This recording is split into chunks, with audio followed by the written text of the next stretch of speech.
I'm Jeff Cornwall, and this is the Entrepreneurial Mind. Today my guest is Dave Gilbert with Evermind. We'll be back to talk with him after this.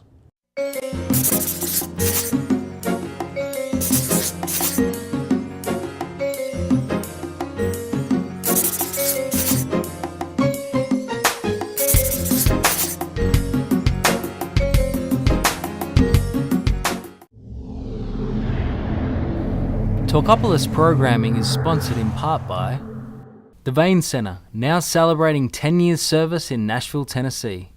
Welcome, Dave. Thank you. Good to be here. You and I have kind of bumped around some of the same circles for a long time and helping a lot of entrepreneurs, and you're diving into it deep at this point in your own career, aren't you? Yeah, I decided to get out there and start one myself. And, right. It's been a very interesting experience. So tell us a little bit about what you do. I've been reading about it, but a lot of people watching might not know what Evermind does.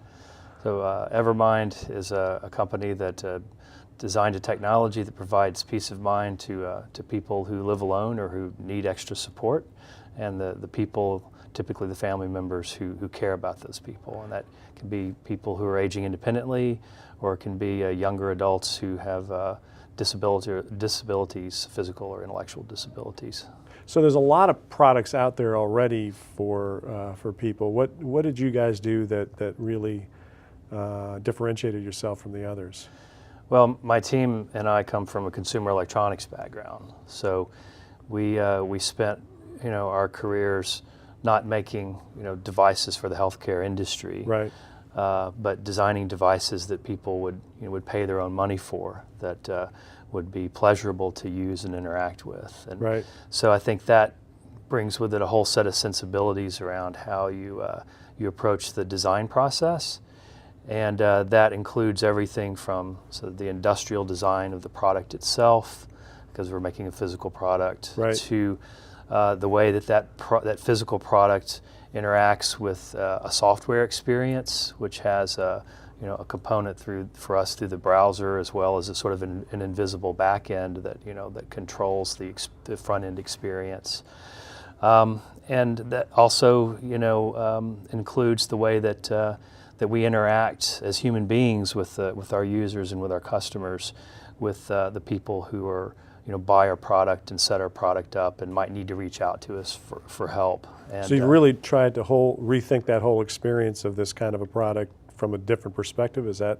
Absolutely. So we had this experience a few years ago where I would walk into, been in the consumer electronics business, so right, I walk into places like Best Buy and Target and Walmart and look at the way that they merchandise electronic products. And we were in the iOS device accessory business. And so right, if you walk into a place like that, you see that and the MP3 accessory section, what used to be called MP3 planogram, wireless planogram, entertainment. You see these wonderfully designed devices by companies like Apple and Microsoft and Sony and Samsung. Right. And then you walk over to the other side of the store, over to the pharmacy, let's say, if you're at Walmart or someplace like that, right, and you see these devices that are so depressing, and they look like they were designed for only an insurance company to love, and who would pay their own money for them? And if you put them in your home, it would signal frailty and sort of right, turn your home into a hospital. Right. And, if one of my kids came to me and said, "Dad, you're really at an age now where you need this. We're worried about you," and I'm going to think that. I'm going to think, "Oh my God, I've fallen and I can't get up." Right. Kind of a product. Right. Exactly. And as funny as that ad is, it's not I don't know anyone. It's not who really funny to me at this point. I'm getting to the point where I think they're going to strap one of those on me one of these days. Right.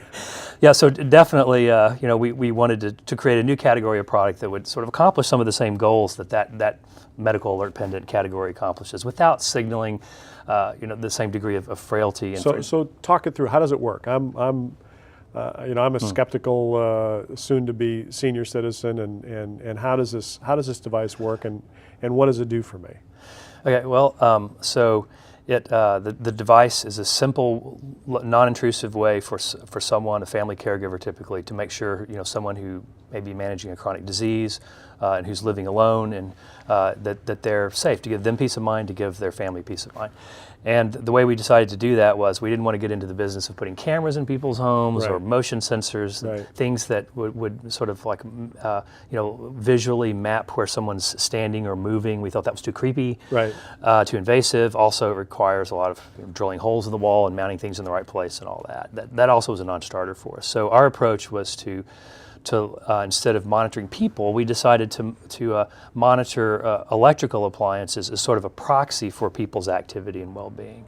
So we're not directly monitoring people, we're monitoring three electrical... If my coffee maker doesn't go on in the morning, it gives them a little bit of concern that maybe I didn't get up out of bed. Exactly, and it's most simple version, that's right. So you would monitor if you make coffee in the morning, or if you turn on a bedside lamp, you turn on TV at a particular time, then those would be the appliances that you would want to have the device plugged into, and so that your loved ones can know that you're up and you're in your routine. So that's if they say, well, who's heard from Dad today? And no, we haven't heard from Dad in a while. Well, did you call the house? Yeah, he didn't pick up.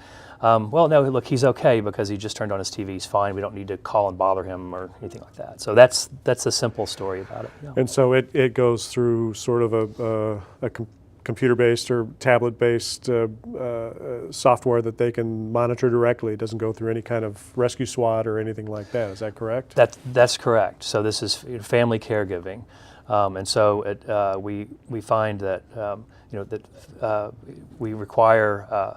A family member. It needs to be a family member or someone in someone's social circle who's motivated to care for that person and to be connected to that person, and that allows. And also we have a web dashboard they can go to, and they can log in and they can see over time how someone's using appliances and see, oh well, Dad's been watching TV twice as much this week as last week. Maybe he's not getting out as much. Maybe he's not feeling as well. So it starts a conversation. Right. Or as we found with my own grandmother, who was the first person we tested with, she's 96. So Grandma was your beta, huh? Grandma was the beta. Yeah, that's right. Yeah, and she's she was part of the inspiration for the product as well. With my family, we were trying to solve our own problem, and so her routine is she gets up at 6 o'clock and makes coffee every morning. And we noticed after we put an Evermind system in her home, a prototype, that 2 mornings in a row she made coffee at 4 a.m., which was really unusual. So her daughter-in-law, my mother Linda, drove over to her house, lived about a mile away, to check on her, and it turns out that she had not been sleeping. She had run out of her sleep medication. So we were able to take her to her doctor and discuss why that had happened. So. And that allowed us to intervene. She wouldn't have told us otherwise. That allowed us to intervene at a time before it really became a big issue. And we've collected a lot of stories like that from people who've been early test users, that they see things early that allows them to intervene. So there's this sort of two things to it. It's the peace of mind to know Mom's up in the morning, you don't have to worry, or her bedside lamp came on, she had to drive home in the rain, I wonder if she made it home, the bedside lamp's on, she's good.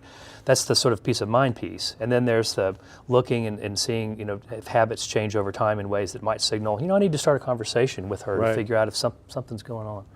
So how are you going to approach marketing this? Because you're really bridging kind of two spaces, the space that you're familiar with from your background in consumer electrical devices and into the sort of that home medical space, and how do you market this, and how are you going to get the word out? Mm-hmm. Well, we've just finished. We just shipped the product, and we've put a great deal of effort into making sure that it works well and that the user experience is like we want it. The marketing and sales piece is a whole other piece of the business that we're now executing on. And everyone's role, in a startup, everyone has to do sort of everything. So all of our roles are shifting now towards being outward focused rather than in laboratory focused. It's we're finding that we want to create this category as a consumer category, and that is the long-term marketing strategy is to have this at Walmart, to have this at the Apple Store, to have this. But where in Walmart? Is it gonna be over in the electronics area, or is it going to be over in the healthcare area? It's a good question. So we're because whenever you do something disruptive like this or different like this, they don't know. First time I wrote a textbook in entrepreneurial finance, they didn't know how to sell it. They didn't know, do I sell it to finance professors or do I sell it to entrepreneurship professors? Yeah, yeah. And so where do you sell this? Well, that's a really that's the challenge is when we're creating a new category, which is, if we come along and we've done our own version of a medical alert pendant, that's $1 billion category in the U.S. Right. Everyone knows I've fallen and I can't get up. So if we're going into an established category, we would know what places what sales channels, marketing channels that would go to. We created a new category, which is it's sort of a smart home device, but it's sort of not. Right. It's sort of does it belong next to baby monitors on the planogram at Target? Probably not. Does it belong next to Nest thermostats and Hue light bulbs at Apple? Maybe that's where it belongs. It's a cross category because it's like some established categories, but it doesn't fit exactly into one. And this is a huge challenge. It's one of the reasons why we don't plan on being at large mass merchants within the next 2 years. And we know you're really going to experiment with this and kind of see where it works. We are, and one of our big channels to experiment with is durable medical equipment companies. Yeah. They love it for a lot of reasons, and they have the ability to introduce a new category to the consumer because most of them are like small town pharmacists. They know you when you come in. They ask you how your mom is. Right. It's usually it's a hometown business, and they have time to talk with you, understand your needs, and to explain a new category to you. Right. And that's what we need is a product that's in a new category. We need, I need 3 minutes with you to tell you some stories about how people use it. Right. And that's, for a startup, it's tough to tell that story. It's tough to get 3 minutes attention of someone's time. It takes a lot of money to create that kind of market, to be able to do that sort of marketing. So for us, being smart about how we spend those dollars and working with people who have an established sales force, like the DME industry, and incentivizing them to want to sell the product and tell that story, that's our gambit. Great story. Thanks for coming in. I'm very excited for what you guys are doing. Dr. Cornwall, thank you for the opportunity. All right. Good to see you, Dave. Good to see you.